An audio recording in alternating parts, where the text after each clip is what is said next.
Se você já foi em uma obra e voltou para casa com aquela sensação de que esqueceu alguma coisa ou que ficou rodando ali sem muita direção, só resolvendo o que aparecia, esse vídeo aqui é para você. Porque a obra não é para ir só lá dar uma olhadinha. Tem um jeito de fazer isso funcionar muito melhor, um jeito que você consegue ganhar mais tempo, evitar erros e principalmente se proteger de problemas que podem aparecer. Eu vou te mostrar tudo que a gente aqui faz no dia a dia para conseguir conduzir isso com mais controle. A primeira coisa que muda completamente a forma como você vai para a obra é super simples, um checklist.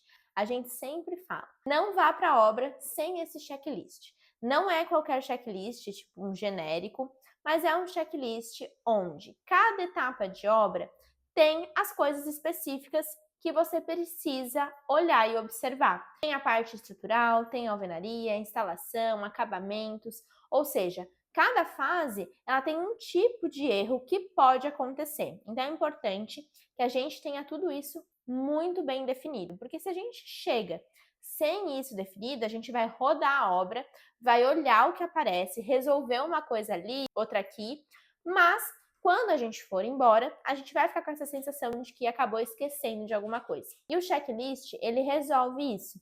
Ele vai te dar direcionamento de olhar para o que você precisa olhar sem esquecer. Outra coisa que parece super óbvia, mas quase ninguém faz direito, é fotografar tudo. Não só fotografar aquilo que está errado e já resolver com o fornecedor, mas é fotografar tudo mesmo. Por exemplo, instalações antes de fechar a parede, material que chegou, detalhe que parece um pouco estranho. Mesmo que você ainda não saiba explicar o porquê, é importante fotografar. Na hora que você acha que vai lembrar, depois você não vai, né? Vai deixar passar. E também essas fotos, elas vão acabar virando uma referência, prova e até ali um argumento caso alguma coisa dê errado. Então é importante fotografar tudo aquilo que você sente que é necessário e às vezes até aquilo que sente que não é. Depois entra um ponto que muda todo o jogo, o registro. Se não está registrado, não aconteceu. E como que eu vou fazer isso dentro do meu escritório? Depois de cada visita, você precisa anotar o que foi visto. Faça um resumo, fale o que foi combinado, o que ficou pendente, quem estava na obra naquele dia e manda isso para o cliente. Por quê? Porque a obra ela é cheia de, mas eu nunca falei isso não foi resolvido naquele dia, esse detalhe passou. Então, para não acontecer isso, a gente precisa registrar. A gente gosta muito de trabalhar com as atas de obra, onde a gente consegue realmente olhar para tudo que aconteceu e registrar com fotos, com textos, exatamente o que aconteceu. Outra coisa também importante é que a obra ela pode sim trazer algumas mudanças, né? Então pode acontecer de ter alguma alteração na obra relacionada ao projeto. Isso vai acontecer. Não adianta achar que não, porque a obra sempre tem os seus imprevistos. Mas o que você faz com isso muda essa perspectiva. Então a gente não tem que sair discutindo com o fornecedor e tudo mais. A gente precisa documentar aquilo, tirar foto, medir, entender o porquê foi feito aquilo, avaliar e depois tomar uma decisão. Se dá para corrigir, se precisa adaptar, se vai impactar em alguma outra coisa. Então é aquilo, a gente precisa escolher as nossas batalhas e não deixar nada passar batido. Porque se a gente deixa passar batido, acaba virando retrabalho depois. E muitas vezes esse retrabalho ele não vai cair em cima do fornecedor, e sim vai cair em cima do arquiteto. E querendo ou não, a alteração em obra, ela não é uma exceção, como eu falei, ela é parte do processo, só que isso precisa estar definido antes. Então, como o cliente solicita, como você aprova, o que muda no prazo, o que muda no valor. Por quê? Porque tem alteração que parece pequena, mas que vai mexer em várias outras coisas do projeto. Então é aquilo que eu falei, a gente tem que escolher as nossas batalhas e o cliente também tem que escolher as batalhas dele e tem que entender se aquilo vale a pena ou não. E se você não dá esse limite, se você não controla isso, você vai perder tempo, dinheiro, desgaste emocional e principalmente o controle do projeto.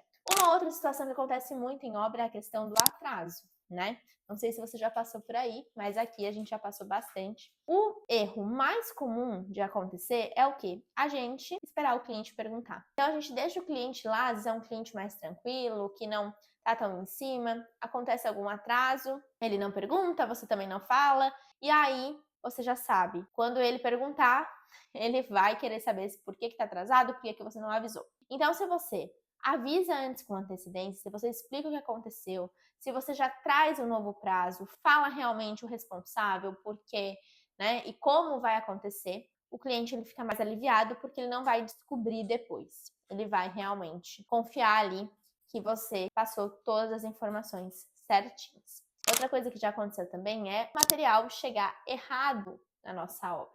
Aí, quando isso acontece, também a primeira coisa é não deixar aplicar.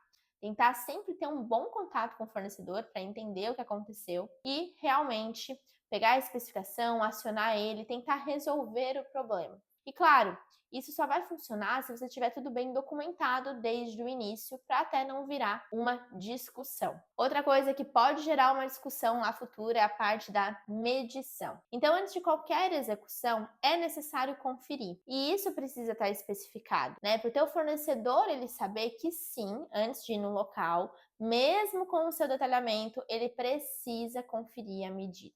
A treina às vezes pode dar um resultado diferente, às vezes a medição ela é feita de outra forma.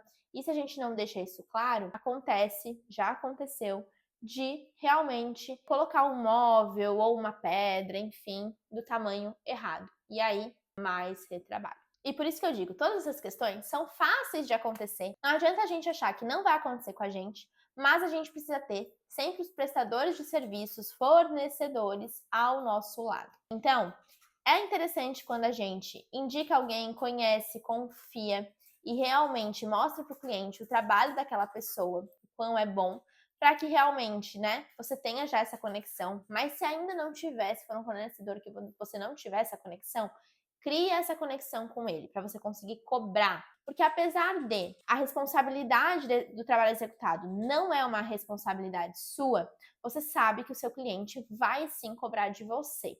Então é importante que a gente tenha essa comunicação, que a gente consiga colocar e resolver as decisões da melhor forma, porque no fim a obra ela nunca vai ser perfeita. Vai ter imprevisto, mas vai existir uma grande diferença entre uma obra que só vira problema e uma obra que você vai saber conduzir. Essa diferença não tá na obra, no cliente, no fornecedor, mas sim vai estar da forma que você faz o processo, você registra, você traz a comunicação e aí você começa a reduzir muito mais o risco e o desgaste do cliente, do fornecedor e principalmente o seu. Se esse vídeo fez sentido para você, curte aqui no canal, comenta o que achou, compartilha com algum amigo que está em momento de obra ou até você mesmo e a gente se vê no próximo vídeo.